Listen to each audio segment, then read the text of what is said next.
Hello, everybody, and welcome back to another Microsoft Flight Simulator news and updates, and we have some awesome information for you guys today. Simworks Studio has released a release date as well as release pricing for the incredibly awesome PC12, and we'll talk about that here in just a minute. We have some new information about the new Spitfire and Hawker Hurricane that are coming to the simulator, as well as much more, you guys. Even an update from Navigraph Chart, something that we've all been waiting for quite a long time. Stick around, folks. There's lots to talk about. If you are interested in acquiring any of my Overkills tutorial guides for Microsoft Flight Simulator, or simply interested in supporting the channel, please consider joining us on Patreon. Patreon subscribers level tier 2 and above have access to all of my guides, as well as any future releases that come down the road. Patreon link can be found in the description below.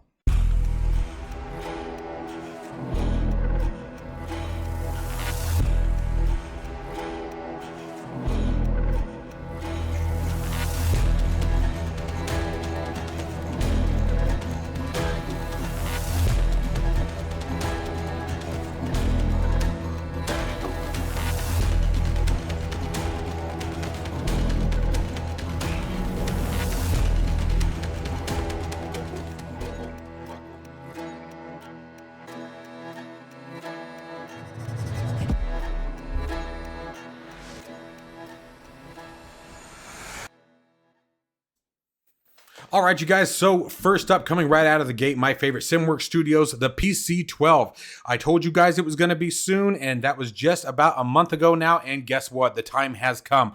December the 6th at 12 a.m. GMT, the Simworks Studio PC12 will release on the Simworks Studio website, and then it will be on the Microsoft Marketplace as soon as Asobo approves the launch. The aircraft will launch at, I believe it is $24.99. Let's get some clarification on that real quick. Yes, €24.99, you guys. So incredibly reasonably priced aircraft. Now, as you guys know, I've had access to this aircraft for a few months now, and I can tell you right now, it is by far their greatest endeavor they put together yet. The aircraft and flight modeling has been tailored to as realistic as possible and is continuing to be developed as we are speaking today. I have had the pleasure with working with one of the references, a real-world PC-12 pilot. I can tell you guys that the pilot team has been very, very analytical and very, very detailed in regard to corrections and things like that that need to be made to the aircraft to make it as accurate in our simulation experience as possible. It is going to be an absolutely fantastic release of an aircraft. You guys are going to be extremely pleased with it. We're going to be doing some more videos with this aircraft very, very soon, guys, so stick around for that. We're going to be doing some more full flights. I promise my landings will be a lot better than the last one. But this is an incredible aircraft, and what an amazing price point, you guys. I was shocked. I have not been privy to the price point. I am finding out just as soon as you guys are here. And $24.99, I can tell you right now, I was blown away by that price, because I feel genuinely they could get definitely more for this aircraft than what they're asking. So hats off to Simworks Studios. That's a really awesome price point for this particular aircraft. It has a ton of features. Every button, switch, and etc. is modeled inside of the aircraft. The startup procedures, hot starts, cold starts, things like that are all things that have to be monitored for.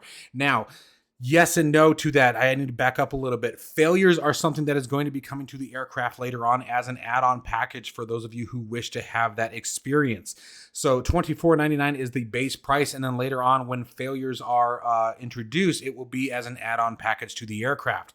The other really cool thing is it has a tablet that is built around the Sky4Sim EFB. For those of you who are unaware, Sky4Sim is an incredibly powerful tablet that is a third-party application. Or I shouldn't say it's a tablet, I should say it's an EFB, but it can be ran both internally and externally to the aircraft, meaning you can have it on your iPad, your Android, and things like that. I've done multiple videos on that, so if you guys are interested, just search my channel and look for Sky4Sim.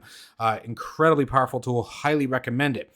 It's also going to have integration with the GTN 650, 750, the GNS 430, 530 navigation systems. Now, the only catch to that is you will not be able to hop swap them in the aircraft, meaning that, so for example, the TBM 850 has a little switch on the actual flight deck panel that you can swap between the different avionics suites. In this aircraft, that process will be slightly different. Once you load the aircraft you want with the avionics you want, that is what you are stuck with for the remainder of the flight. And we'll talk more about that when we get into a further detailed video of the aircraft. But again, December the 6th, 12 a.m. GMT, you guys, make sure you guys watch for that. What an exciting time. Congratulations to Simworks Studios for finally hitting that milestone. It's going to be an absolutely wonderful launch. I am positive of that. Aeroplane Heaven provides some more information on their Spitfire releases. We have the Spitfire prototype package that is being developed. This will be the first rendition of the Spitfire. Now, this is very significant for a couple of reasons. First of all, it's going to make the aircraft pretty interesting to fly. I'm kind of wondering how they're going to do this. So the original prototype of the Spitfire, first off, didn't have the bubble canopy, has the flat top canopy that you guys can see there in the image, had no armoring or armor skirting around the pilot body or around the aircraft itself. So obviously made it very, very vulnerable. Again, it was a prototype, so that sort of makes sense to me. But one of the bigger kickers here is it has a manual landing gear pump. You actually had to pump the landing gear down and up for that matter. So I'm kind of curious if that's going to be an optional model or if it's just going to be one of those things that you still just hit the gear switch and it just drops, or if you're actually going to have to, pump that way through. That's going to be very, very interesting if that's the case. And I hope they make that an option where you can sort of switch between the two. So really, really awesome. You guys can see that the photos that they've included with their latest publishing here are absolutely beautiful. The Spitfire, I have said it multiple times, is probably the most aesthetically pleasing aircraft of World War II. There's something about it. It's absolutely gorgeous, with the exception, as I always say as well, with the clip wing design. I didn't think the clip wing was very pretty. But everything else about the Spitfire is just absolutely gorgeous. I can't remember what it's called. It's not gull wing. Spade wing? Might be called spade wing. I can't remember what it's called now. But loved this wing variant. There's just something about it, especially when the aircraft rolls on its side, doing rolls. We have this in DCS World, and it's incredibly well modeled. And one of my favorite things to do about DCS World is the flyby view. I probably spend more time hitting the flyby key in DCS World than I do actually doing any kind of combat simulation. I just love it. Doesn't matter what aircraft I'm in. And the Spitfire, between the sounds and just the aesthetically pleasing nature of the aircraft, I love doing flyby views, and I really wish we would get a good flyby view in Microsoft Flight Simulator. That would be awesome. But anyway, guys, so that is the Aeroplane Heaven Mark I Spitfire that is currently being produced.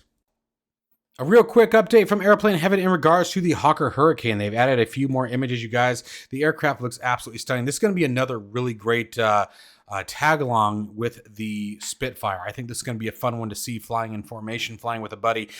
We could get a bunch of aircraft together. There's enough warbirds in the simulator now where we could make a really cool demonstration. I think that would be a lot of fun to get a bunch of us together and just sort of practice doing different formations and things like that.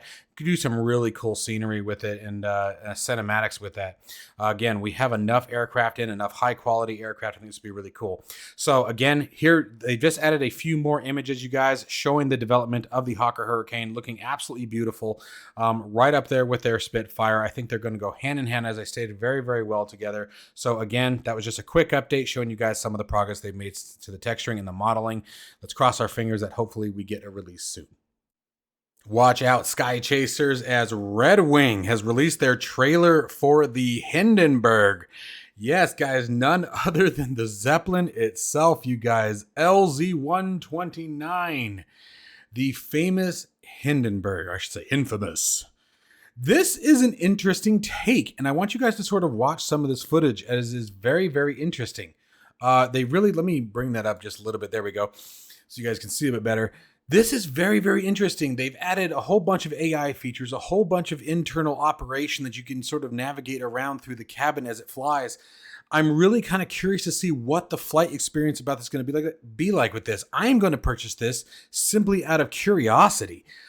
This is going to be one of those ones that's going to be really hard to ignore, just because it's completely different than anything else that we have ever seen. I mean, remember when I think it was High Performance Group that launched the hot air balloon, right? That was pretty cool. It was neat, but it was one of those cool experiences that you sort of tool around with every now and then. Where I see this based on the footage and what was coming up here, let's back up here just a little bit. There we go. Is I can see this being really awesome in virtual reality. I can see this really shining.